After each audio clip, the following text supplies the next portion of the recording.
John, this video will show you how to change the file size per course.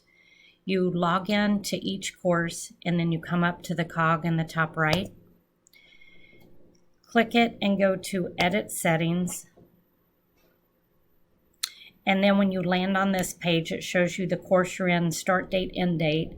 You want to click over here, File and Uploads. Now I just changed this. It was set to, I want to say 50 megabytes. So I changed it to 100 kilobytes. You can put it at whatever you think. Then you have to make sure when you do that, you scroll down and hit Save and Display.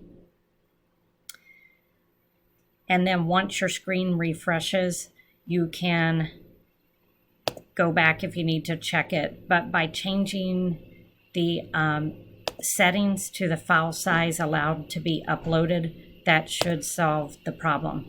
So some of the other settings are over here, but that's how you get to it with the cog and hit Edit Settings.